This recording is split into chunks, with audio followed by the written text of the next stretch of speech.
What's up? Here we are again on this transmission job leak. It's a 2016 Honda HRV front wheel drive.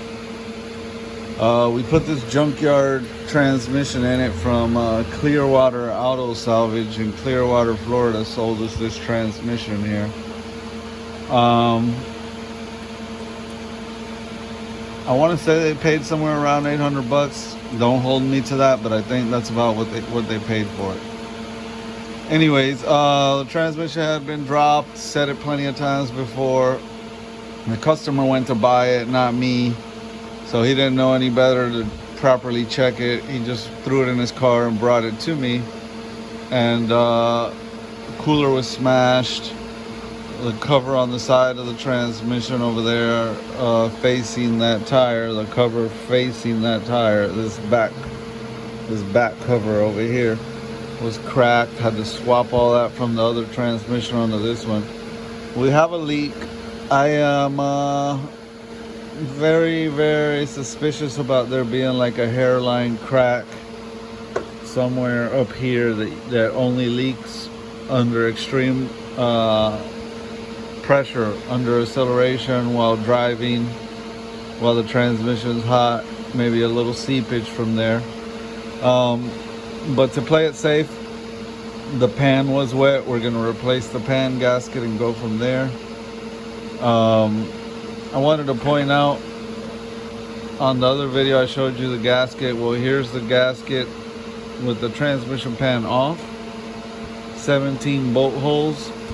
And this, I wasn't sure. I didn't ask them to get the filter because I wasn't sure if this had a filter or not, a serviceable filter. Sometimes you drop these pans on some of these Japanese cars, especially the CVTs, and the filter that they have is not serviceable. On this one it is. It inserts right into here. And it has two bolt holes, long bolt holes. One right there, and the other is over here. So those two bolt holes hold the filter up. Other thing I wanted to point out was the shift solenoids. There's 1, 2, 3 that I can visibly see. There might be a third one hiding up in there behind these two.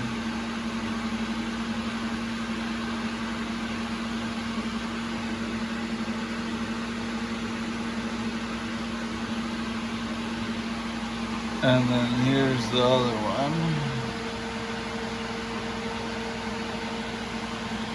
one. You got your grounds for your valve body there. This is the lower valve body that you would unbolt. It runs all the way here and around. So this would be the next thing to remove if I wanted to go deeper into inspecting this, but I'm not going to do all that. That's not what it's here for. And it's going to require him spending more money if I get into all that. But we're just going to at least put a filter on it, put a new gasket on it, put the fresh fluid in it, and drive it, and cross our fingers and hope to God it doesn't leak anymore. If it leaks again, then I really, really must have some kind of a crack up there. This thing has a warranty on it, and we might be going down that rabbit hole of exploring the whole, getting it swapped out, seeing if they even have access to getting us a different transmission. This was the only one they had at the time, so it ain't gonna do us no good to get our money back. We don't want the money back. We want a transmission that doesn't have issues. Maybe one that wasn't dropped to begin with. Like the fact that they even inventoried this for sale and the condition it showed up was not good. Now I'll say this, I spoke to them on the phone before I installed it, and they have very good customer service. They were very inclined to refund the money and take it back. But there was only 2 of these transmissions available. They had one in Clearwater Auto Salvage, and they had another one in South Florida somewhere. The one in South Florida looked at rusty, like somebody brought the car from up north. Whatever happened, an accident down here and ended up in the junkyard, and then that transmission was pulled off of a car that came from up north. The torque converter was all rusty. This was at least not rusty, but this one had been obviously hit in the front, whether it was hit in the car in an accident or just dropped off of a forklift while they were moving it around the junkyard. Who knows? I don't have a crystal ball. But the cooler itself was all smashed up. The casing on the side over here on this side was all smashed up. And it's very possible that we got a little wetness up in here coming down this way. So it's very possible there could be some kind of hairline crack there. Now that I got the pan off, I'm going to try to get a good look up in here with the flashlight,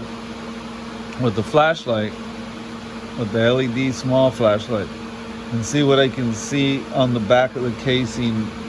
But I'm gonna let it get a good drip overnight. You can see it's still dripping there. I gotta clean all this old gasket off, and then tomorrow we'll get a good look under. Now the other thing is it did come with the filter, so I'm gonna have to have him grab that from the Honda dealership. I know he's not gonna love to hear that, but it is what it is. Let me show you the fluid that came out. Looks like chocolate milk, huh? And this is the pan itself. And I just dropped the filter in there, of course, but this is the pan. This pan has the drain bolt that goes in there. So the drain bolt has a magnet, and it's just a 3/8. A regular 3/8 ratchet gets that, and you want to make sure you don't cross thread it. I'm trying to one hand this thing.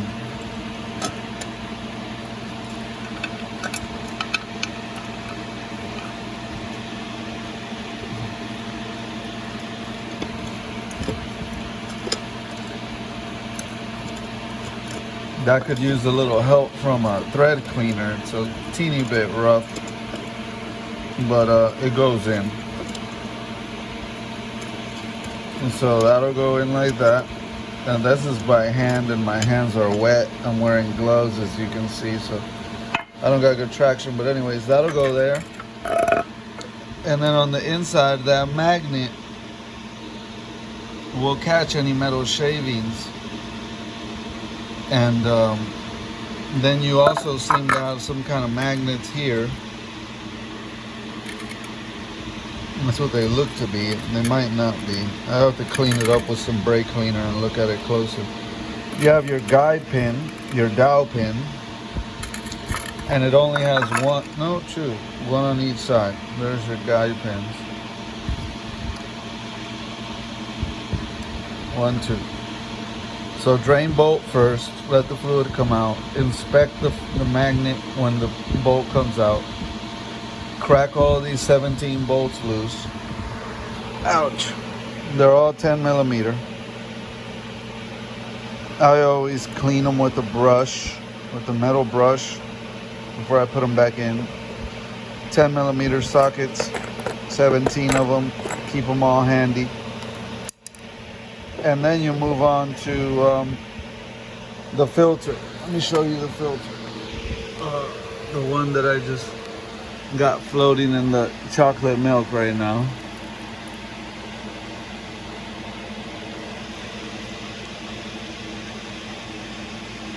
Okay, so there's your filter element inside this plastic casing. And then it'll go. I'm one-handing this. Just dropped it in there again. I got wet hands and I'm one-handing this and trying to hold an expensive iPhone at the same time. All right, so then this will obviously insert in that hole, like yay, and then you got the one bolt there and the other bolt where my finger is. It's that simple. And then the fluid comes through that hole back there and filters inside of here and whatnot. So this is your filter. So he's gonna need to get this filter too.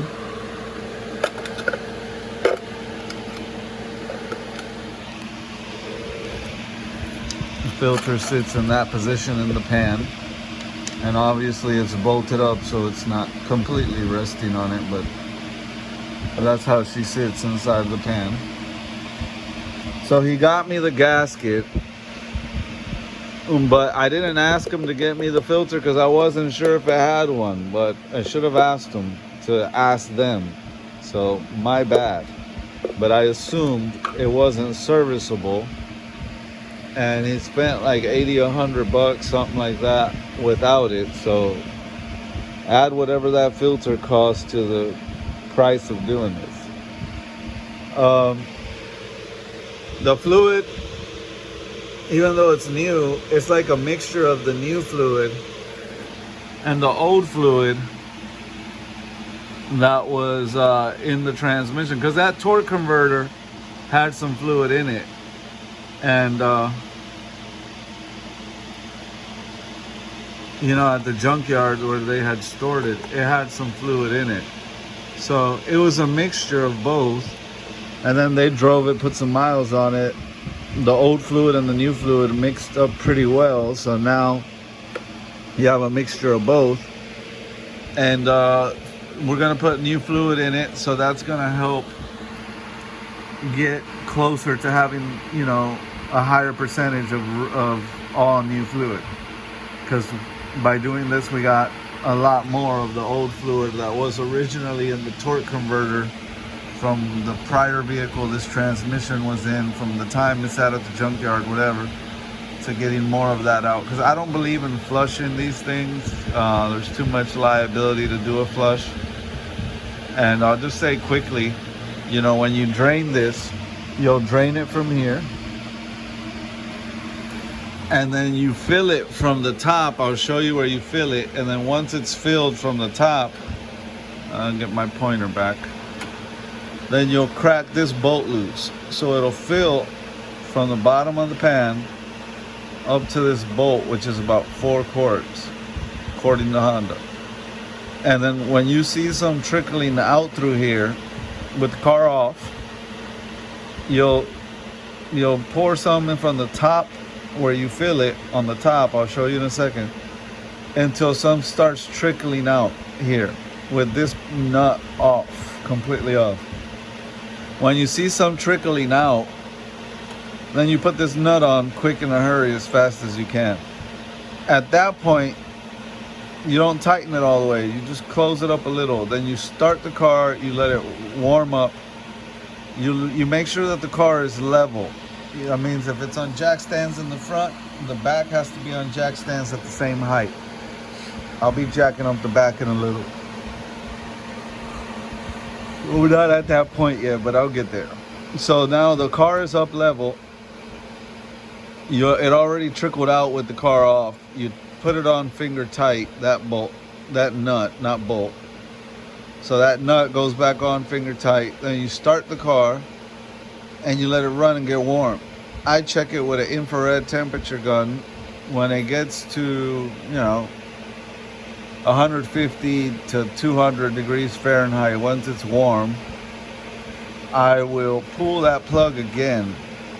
And then you'll notice that you'll pull it, and normally I've sucked some fluid down and all that. And if none trickles out, pours out of there again when I pull it with the car running up level at temperature, then I'll add more from the top fill point until it trickles out again.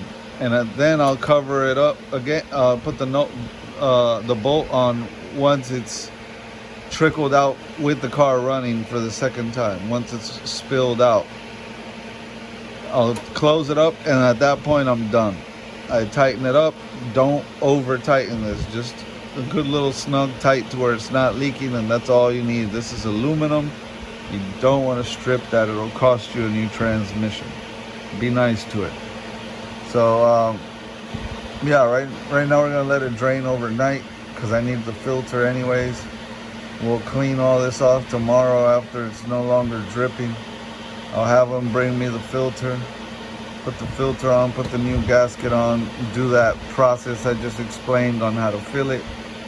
Cross our fingers, hope to God this thing doesn't leak anymore, give it back to the customer. If not, we gotta call Clearwater Auto Salvage and see what they can do as far as getting another transmission and taking this one back out. Yay, not fun.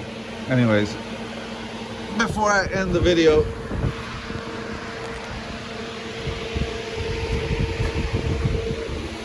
I'm gonna come up here and show you where you fill it from.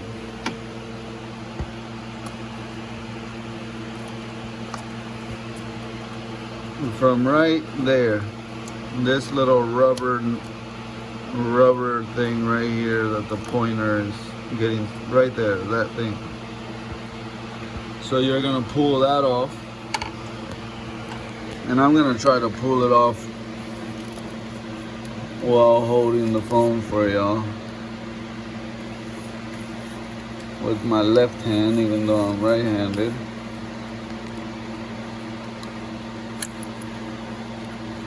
That's all it is, that little corkscrew.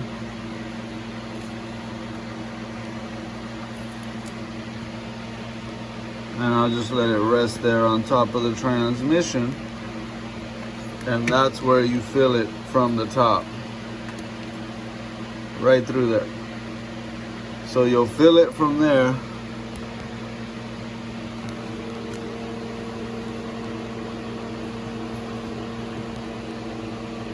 Pull that bolt.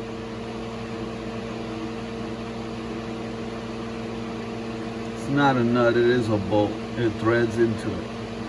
So y'all got me all messed up, man. So you'll pull that, let some trickle out. Use a good funnel.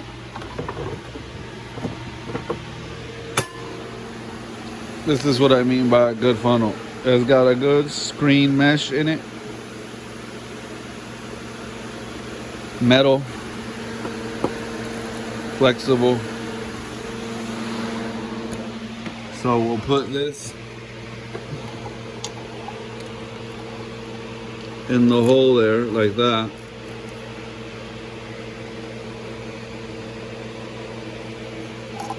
Right in the hole.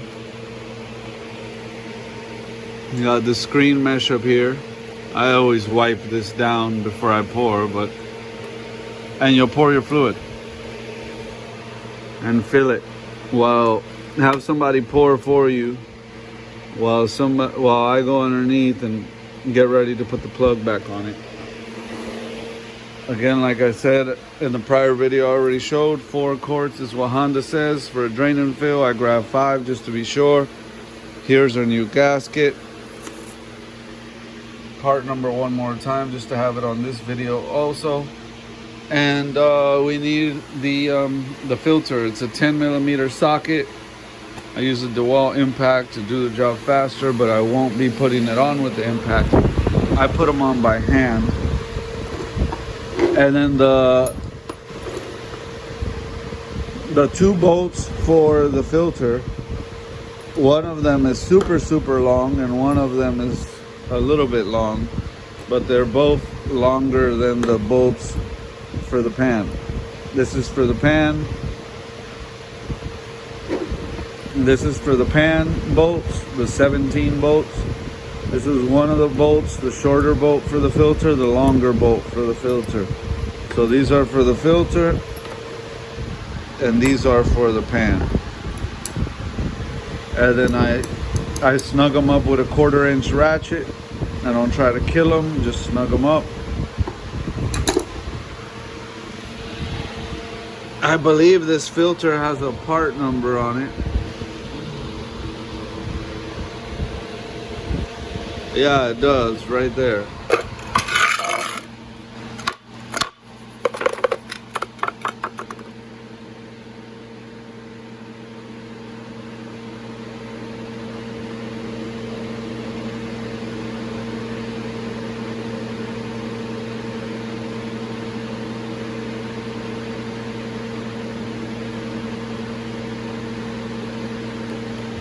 too hard to read it. I'll try to read it off camera. PA66 GF33. Yeah, so Honda part PA66/GF33 is the part number on that filter. I'll be sending the owner of this video, and we'll go from there. Woo, tired. It's a school night, Sunday night. We got school tomorrow morning. I'm calling it a night. Thanks for watching. God bless. See y'all in the next video.